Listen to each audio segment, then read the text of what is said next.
듣는 사람이 다 놀라 말하되 이 사람이 예루살렘에서 이 이름을 부르는 사람을 멸하려던 자가 아니냐. 여기 온 것도 그들을 결박하여 대제사장들에게 끌어가고자 함이 아니냐 하더라. 인천국제공항이 개항하면서 공항을 다녀오는 것이 서해안 여행의 필수 코스였던 적이 있습니다. 어떤 시골 교회에서 어르신들을 모시고 관광길을 나섰습니다. 가장 염려되는 것은 어르신들이 구경하다가 길을 잃는 것입니다. 안내자가 아이디어를 냈습니다. 풍선 하나를 띄워 들고 가면서 어르신들에게 말하였습니다. 구경하시다가 길을 잃을 것 같으면 이 풍선을 보고 따라오세요. 힘든 관광을 마치고 모두 밤늦게 집으로 돌아왔습니다. 식구들이 묻습니다. 오늘 관광 어떠셨어요? 인천공항에서 뭘 보고 오셨어요?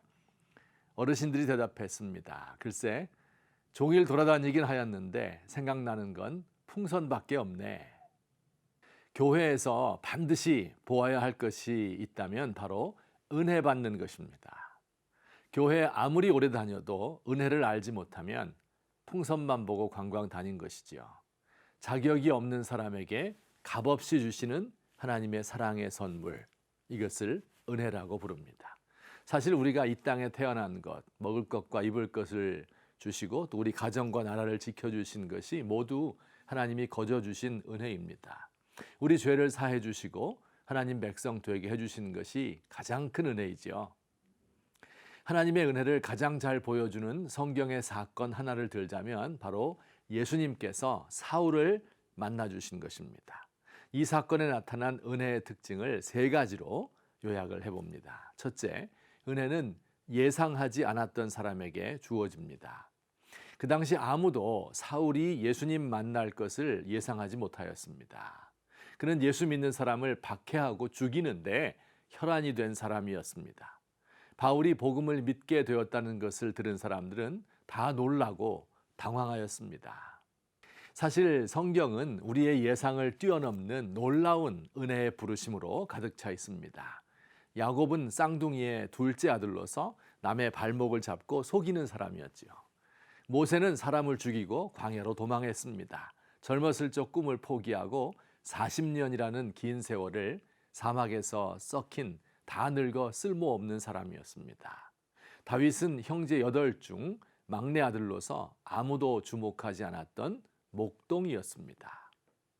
둘째, 은혜의 부르심은 그 방법도 예측할 수 없습니다. 살기등등하여 사람을 죽이려는 사울에게 이런 식으로 예수님이 나타나리라고는 아무도 기대하지 못했습니다. 하늘에서 빛이 보이므로 예수님께서 인간에게 빛을 던져주시는 분임을 보여주셨습니다. 눈에 비늘이 씌워서 눈이 멀게 하므로 사울이 지금까지 눈먼 사람이었다는 것을 일러주었습니다. 셋째, 생각하지도 못한 때에 하나님이 우리를 부르십니다. 사울이 예수 믿는 사람 죽이러 갈 때 예수님 만났지요. 때로 앞길이 창창한 젊은 학생 때 부르심을 받기도 하고 이 세상 살 날 많이 남지 않았을 때 부르심 받기도 합니다.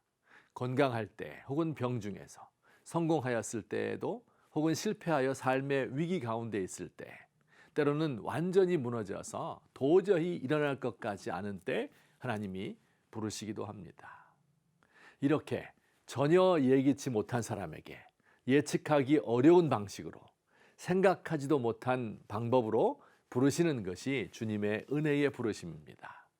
이러한 은혜의 성격을 잘 알지 못하는 사람은 내 틀을 고집합니다.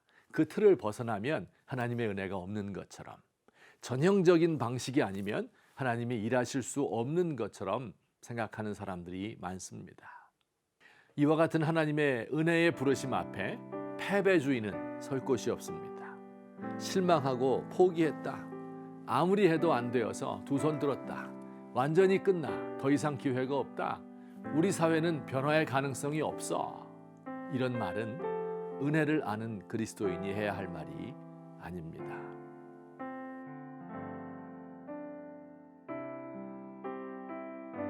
가장 힘든 때의 끝이 바로 하나님의 은혜의 때임을 믿습니다. 가장 어두운 새벽 동쪽 하늘에서 계명성이 떠오르고 밝은 아침이 오는 것을 믿습니다. 지금도 골방과 기도원 구석에서 하나님 은혜만을 사모하고 기다리는 사람들에게 상상할 수 없는 방법으로 은혜 주는 분임을 믿습니다. 주여, 저에게는 그때가 언제입니까?